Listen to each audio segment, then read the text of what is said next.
দর্শক শ্রোতা, পরশুর বরিশালের অধিনায়ক রংপুর রাইডার্সের আপনার ইংলিশ তারকা হেলসের সাথে যে আচরণ করেছে, যার জন্য এখন বড় ধরনের শাস্তির মুখোমুখি হতে যাচ্ছে তামিম ইকবাল।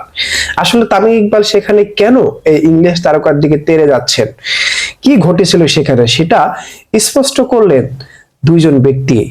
হেলসও আপনার দেশ ছাড়ার আগে তিনি এটা তামিমের উদ্দেশ্যে বলেছিলেন যে তার ব্যক্তিগতভাবে তাকে আক্রমণ করেছিল তামিম ইকবাল। অন্যদিকে তামিম ইকবালও কি বলেছেন সেটা আপনাদেরকে একটু জানিয়ে রাখি। দর্শক শ্রোতা, গতকালকের ঘটনার যেন রীতিমতো রেশ কাটতেছেন এখনো ক্রিকেট অঙ্গনে, যে কেন এমন অভিজ্ঞ প্লেয়ার হয়ে তামিম ইকবাল কেন এই খেলার মাঠে এমন কাজটি করেছেন। রংপুর রাইডার্সের কাছে প্রত্যাশিত ম্যাচটি হেরে পরশুন বরিশালের অধিনায়ক তামিম ইকবাল যেন মেজাজটা ঠিক রাখতে পারলেন না। অনেকে তামিম ইকবালকে দোষছেন, অনেকে আপনার রংপুর রাইডার্সের ইংলিশ তারকা হেলসকে দোষছেন। আসলে ঘটনা কি ঘটেছে, হেলস যেটা উদ্দেশ্য করে বলেছিলেন, সেখানে বলেছিলেন যে তামিম ইকবাল ম্যাচ হেরে আউলে গিয়েছেন এবং তাকে উদ্দেশ্য করে তাকে ব্যক্তিগতভাবে ক্রস করে আক্রমণ করেছেন। এখন অন্যদিকে পরশুন বরিশালদের ফ্যান ভক্তদের, তামিম ফ্যান ভক্তদের এক কথা, সেটা হচ্ছে কেউ কেন কাউকে কিছু না করলে উদ্দেশ্য প্রণীত ভাবে তার দিকে তেড়ে যাবে বা কেন হুদাহুদি তাকে আপনার মুখ খারাপ করবে।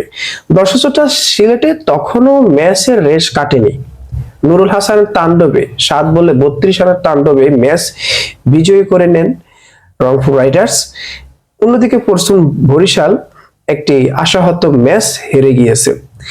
আপনারা জানেন যে পয়েন্ট টেবিলে এখনো আপনার পরশুন বরিশাল দ্বিতীয় নম্বর অবস্থান করেছেন। অন্যদিকে টানা 6 ম্যাচ বিজয়ে রংপুর রাইডার্স টেবিলের শীর্ষে অবস্থান করতেছে। তো দুই দলই কিন্তু ভালো দল, হাড্ডাহাড্ডি লড়াই হচ্ছে এবার বিপিএল এ।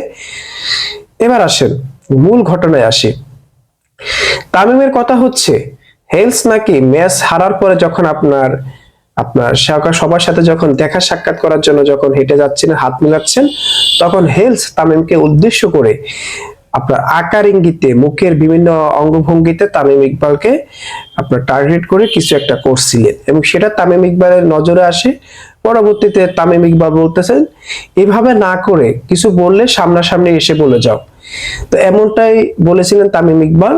মূল উদ্দেশ্য হচ্ছে, মূল কথা হচ্ছে এই ইংলিশ তারকা মূলত হেলস মূলত সরাসরি কিছু না বললেও বিভিন্ন আপনার অঙ্গভঙ্গিতে ব্যঙ্গ করেছিলেন, অঙ্গভঙ্গি করেছেন এবং অ্যালেক্স হেলস এই কাজটি করার পরপরই কিন্তু তামিম ইকবাল তার চোখে নজরে আসে। পরবর্তীতে তিনি তেড়ে যান এবং আপনার অ্যালেক্স হেলসকে বলতেছেন যে তুমি এভাবে না করে কিছু বললে সামনাসামনি বলো।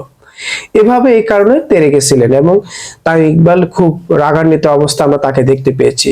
আসলে মূল ঘটনা হচ্ছে ম্যাচ চলাকালীন এই ধরনের ঘটনা ঘটে, এটা অস্বাভাবিকের কিছু না।